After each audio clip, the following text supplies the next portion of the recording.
Hey there, everybody. It's RCK, and I'm glad to have you here again for our next episode we're going to be having today.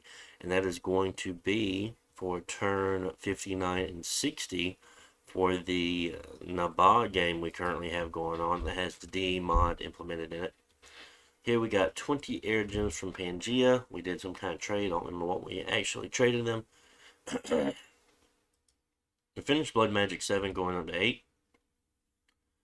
White Minotaur claimed a throne. Here we have a global being cast by Lemuria. That is scary. Golem construction. We contacted something. Summoned a Gula. A couple of slaves were found. I definitely need to up that up. I definitely need to get a lot more per turn. At least 100 or more plus per turn.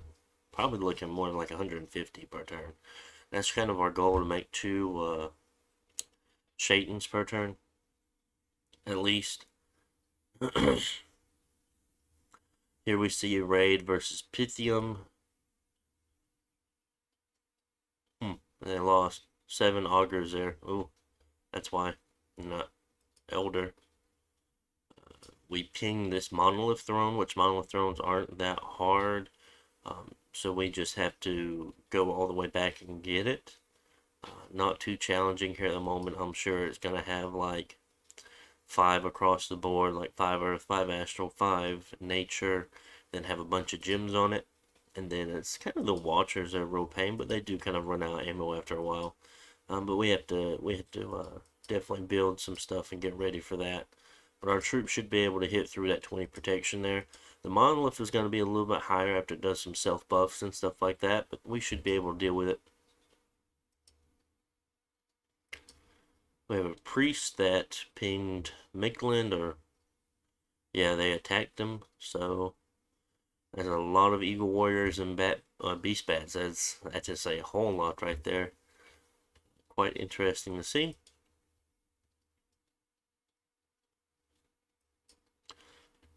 One of our scouts were caught at the same province, so it looks like he's definitely patrolling. And another one of our scouts were caught.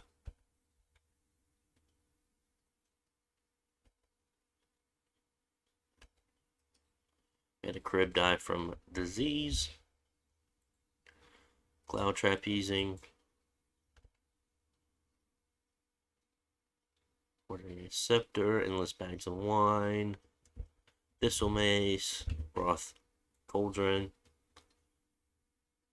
Looks like we're kind of getting people together for another separate army. Or we could possibly, if I remember correctly, I think I took this throne before I took that throne.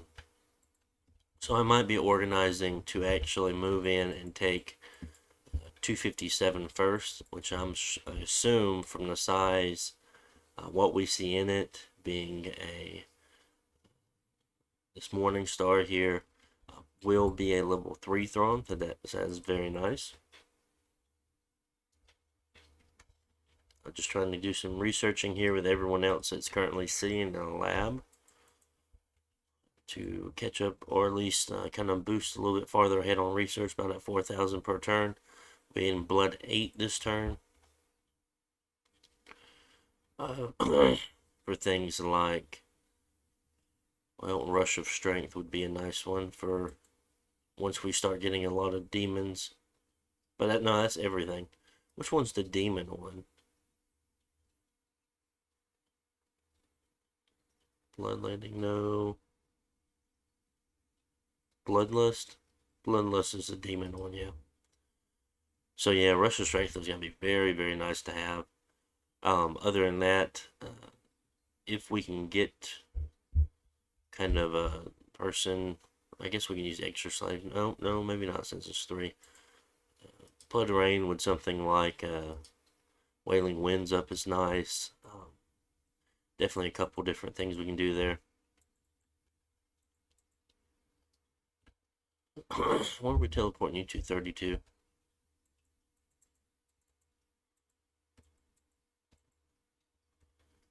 Right now, look, see, we have one Gula that is sinking, one that's forging a dowsing rod. We've summoned another one here. We're summoning another one this turn. But yeah, we definitely need to get this going a lot faster than it's currently going. Anything really necessarily important going on? Not really. I mean, we're just moving a lot of stuff around, moving our bishop fish. We have a golem now, so of course we need to start getting him equipped up. I don't think I have too much equipment going on. I mean, he'll definitely get that. What else would I necessarily give him?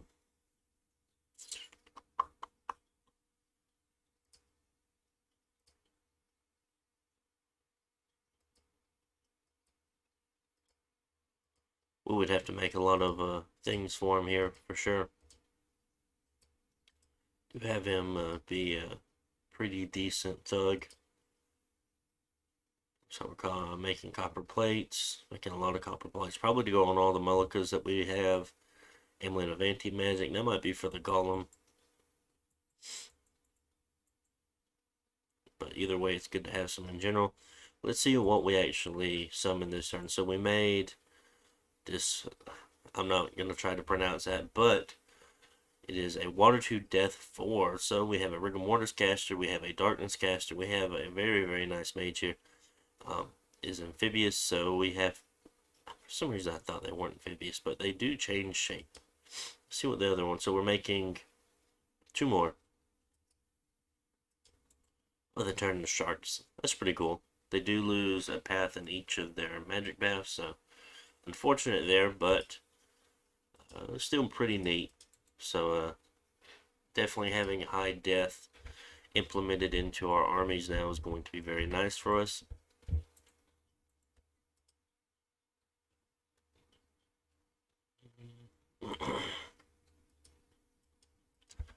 Should get him over here as fast as we can to use him in this fight.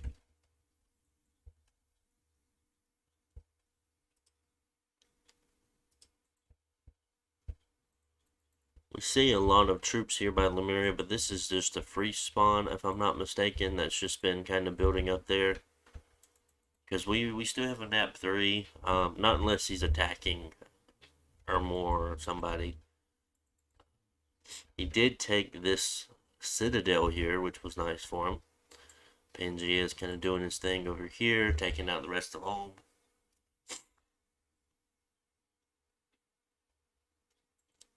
Seeing a lot of temples here come up from Ermor. What I suspect will be happening probably be like Wrath of God, Vengeful Water, things like that. And he's going to be pushing his dominion very hard just because of how much he has. Or how many temples it looks like he's making, unforted temples. He's not too big, but still a decent size. So this turn Lemuria casts Wells of the Damned. And this is a extremely annoying spell. So what it does, Wailing Wind triggers in every battle worldwide. So no matter what, there will always be Wailing Winds cast. And it won't be against your troops, it'll be against both of the armies if it's not Lemuria, of course. 20% chance of a Wailing Lady appearing in each friendly province each month. So now we have all of our battles that are timed. So it's like the enemy, well, to both people on both sides, it's like Wailing Winds is always being put up turn 1. And that is not going to be very fun at all. Does it show up here? Yes. So you see how it has like this mist on the battlefield as Wailing Winds. Of course, these guys can't route because they can't move, but... So this is going to be... See, he's already broke. Or, I don't think retreating would cause his thing to go red.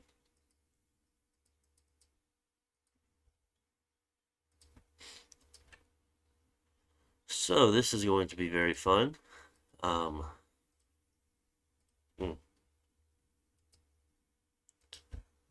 So everyone is very upset about that.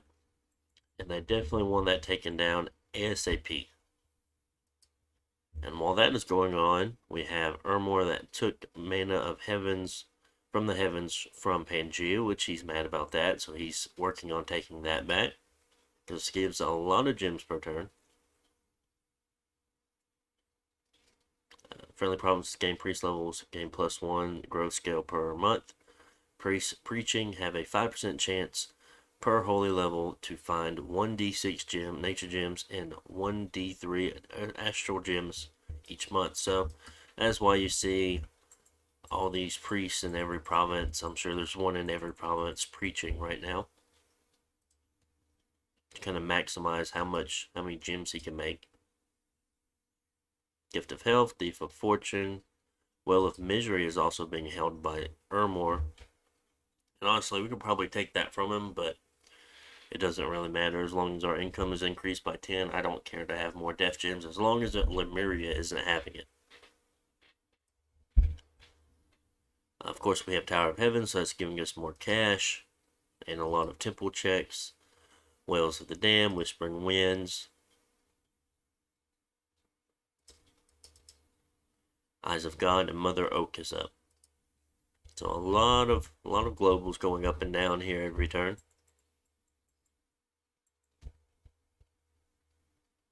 Need to be moving the rest of these scouts out. Definitely don't quite know what's going on in Pangea, so we have a lot of scouts moving over there to kind of find out. Same with Mickland, if we can get a couple over there. We have a few in Lemuria, so we have a pretty good idea. This part of Pangea we can kind of see some of, it, as well as this one. Ermor I can see majority of. We do have a couple of scouts in there. Not in this section here, but that is okay. It's a bunch of assassins there. Interesting.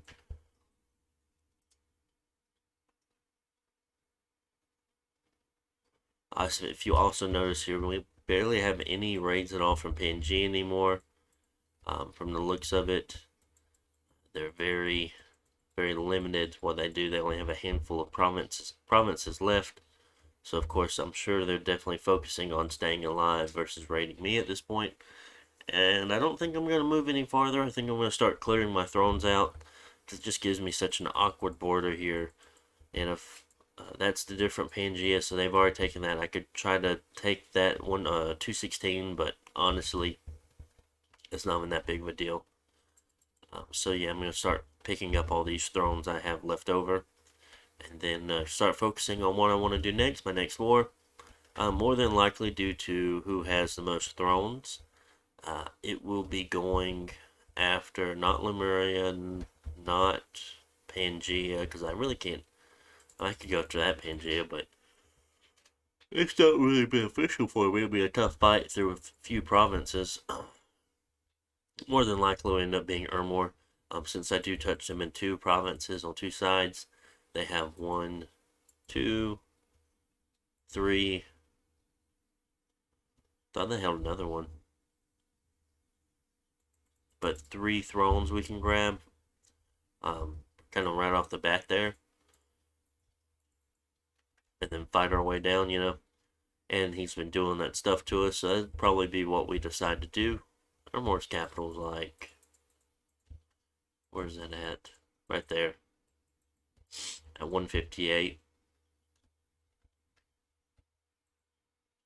So yeah, things are looking pretty good. And that's going to be all for turn 59, so let's go over and check out turn 60.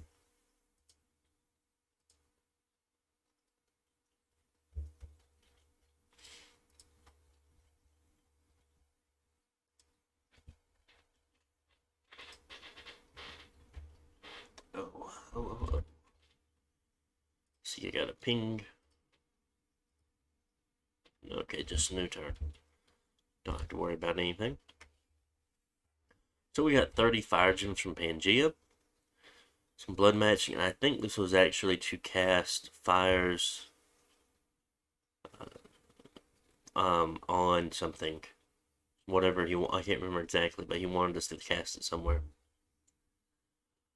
Blood magic was completed, so now we have level 8. We're working on thaumaturgy level 8. And I'll show you why we're doing that.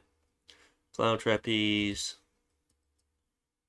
Voice. We contacted another one. We contacted two more. Summoned another Gula. Teleported. Crib was attacked here, probably due to his hard marks. Benji attacked a few provinces, being Independence, Ermor, and Ulm.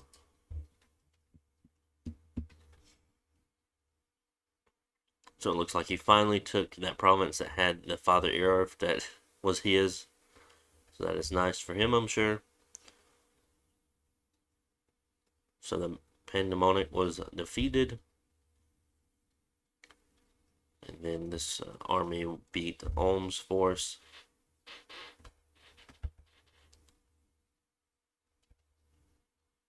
Plague Cult's gaining followers. That's not good.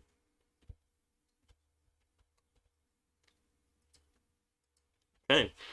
So.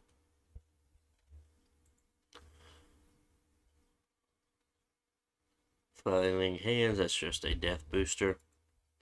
It's a unique death booster, but I guess it's better to take it than let someone else have it. Blood Hunting. Moving. Sneaking Argulas. I wish we had some more, but of course we really weren't blood hunting all that much last turn. So we will not be making one this turn. Hopefully we'll be making one next turn. Looks like we will be pinging this throne this turn, probably taking it next turn. Should have probably pinged it last turn, honestly. I don't know why we didn't.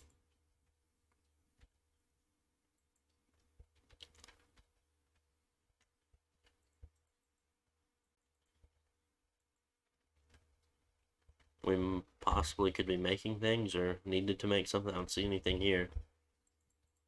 Oh well. So the messenger's being made. So what we're going for in Thaumaturgy 8 will be Black Death. Death 5 is going to kill 50% of the population, increase the unrest by 10. And what we're going to do is nuke Ermor's capital. Because we do not take too kindly to people we have naps with that casts Seeking Arrow on our troops. So we're going to nuke a couple of his provinces, probably cast it 2 to 3 times on his capital in that first turn, and then we'll start hitting a bunch of just random provinces. That's more than likely the way it's going to be. So yeah, whatever.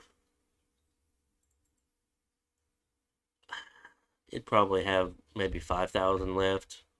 Probably less than that because I feel like our skills are better, so we have more population. But he's going to have very, very few left there, so probably could cast Flames from the Sky or something like that on one of those provinces that have a lot of Acolytes and Augurs in there and kill a bunch of them. I'm sure we probably do, to be honest, but I don't remember.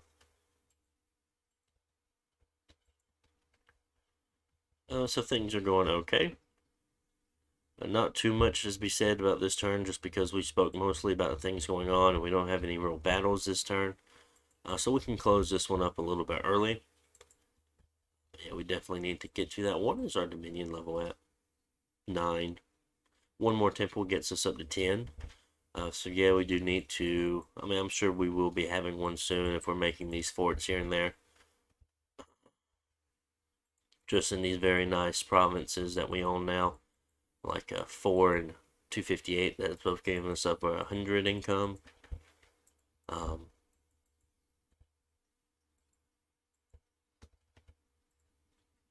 Goodness, some of these are just great. What are we producing? So we're trying to make as many.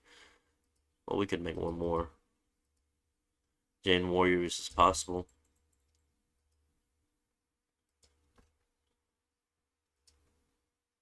There's that conjuration bonus there. So that's nice.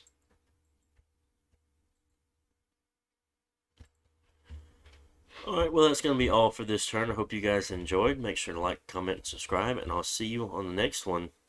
Bye.